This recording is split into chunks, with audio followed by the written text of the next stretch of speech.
not that, and it is not only the groom who has to be perfect. It also has to be the family. Every time it's the bride's or the groom's fault. मैं किसी का side नहीं. Hello friends, कैसे हैं आप लोग?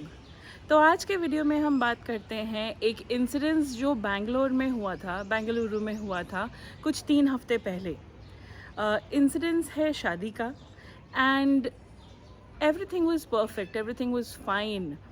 Problem तब हुई जब दूल्हा और उसके दोस्त बारात लेकर पहुँचे, लेकिन वो नशे की हालत में थे. ये देखते हुए फिर भी कंटिन्यू किया गया. अति तब हुई जब दूल्हे ने आरती की थाली फेंक दी. आप इमेजिन कर सकते हैं, एक लड़की जो शादी का जोड़ा पहनकर खड़ी है, अगले कुछ पलों में उसकी शादी होने वाली है जिस लड़के से, वो बारात लेकर आ रहा है नशे की हालत में धुत अपने दोस्तों के साथ, और आने के बाद जब स्वागत किया जाता है तो वो आरती की थाली को फेंक देता है. आप सोच सकते हैं उस लड़की की क्या हालत हुई होगी.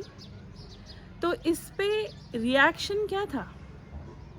आई एम श्योर आपने ये न्यूज़ देखी भी होगी, कहीं ना कहीं इसका वीडियो भी देखा होगा. सोशल मीडिया पे बड़ा वायरल भी हुआ ये वीडियो. अगर आप देखेंगे तो उसमें दुल्हन की जो मदर है, जो उसकी मम्मी है, she is requesting, joining her hands and requesting the groom's side to leave. हाथ जोड़ के वो लेडी बार बार निवेदन करती है, प्रार्थना करती है that she is not willing to get her daughter married to this guy and she is asking everyone to leave. Ultimately क्या हुआ ये हम सब नहीं जानते, but I am sure after so much of ruckus and chaos things were not really well and आगे की कहानी was not shown in the video. तो मुद्दा आज का ये है कि हम अपने बच्चों को इतने लाड़ प्यार से बड़ा करते हैं, स्पेशली बेटियां. मेरी भी एक बेटी है, Aadhyavi. She is just 1.5 year old.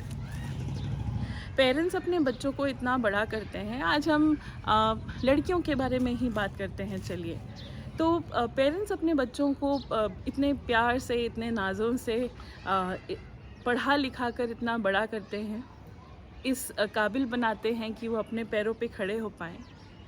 And जब आती है शादी की बारी, तो एज अ डॉटर मुझे भी पता है कि मेरे पेरेंट्स ने क्या सैक्रिफाइसेस किए हैं, कितने एफ़र्ट्स डाले हैं मुझे एक अच्छा ह्यूमन बीइंग बनाने में. सिमिलरली जब हम पेरेंट्स बने, हम भी यही ट्राई करते हैं. तो मैं यही सोच सकती हूँ कि जब दरवाज़े पर बारात आई होगी और ये लड़का दारू के नशे में धुत होकर आया होगा शादी करने, तो उस माँ बाप पे क्या गुजरी होगी. And I am sure the step that was taken by the brides mother was perfect and apt for the situation, because hadn't she taken that step, उस बच्ची का लाइफ जो था पॉसिबली आगे ख़राब हो सकता था. And she took the extreme step, the right step at the right time.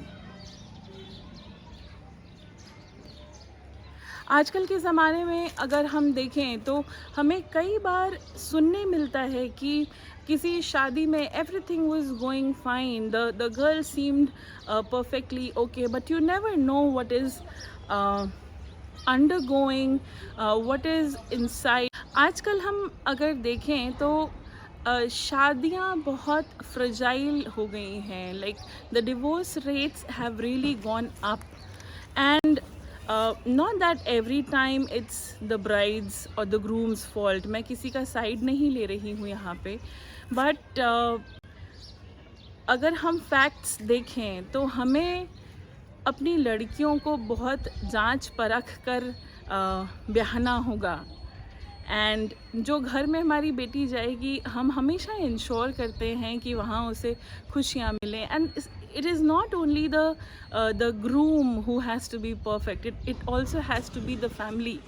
क्योंकि वो लड़की शादी होके एक घर में जाएगी, वो घर कितना सुखी है, कितना संपन्न है, कैसे लोग हैं वहाँ पर, वो एडजस्ट कर पाएगी या नहीं, ये सारी चीज़ें एक तरीके से सेकेंडरी आ जाती हैं। लेकिन जो पहले आता है वो है लोगों का स्वभाव, लोगों का बिहेवियर, उसके हस्बैंड का कैसा बर्ताव है, क्या थिंकिंग है।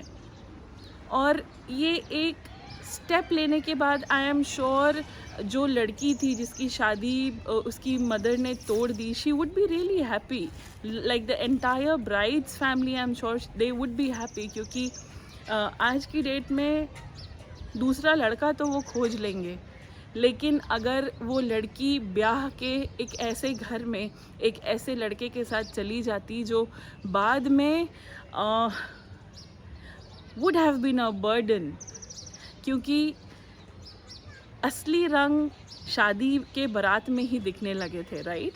तो आई एम श्योर आप भी अग्री करेंगे, and this was the perfect thing done by the brides mother. Thank you.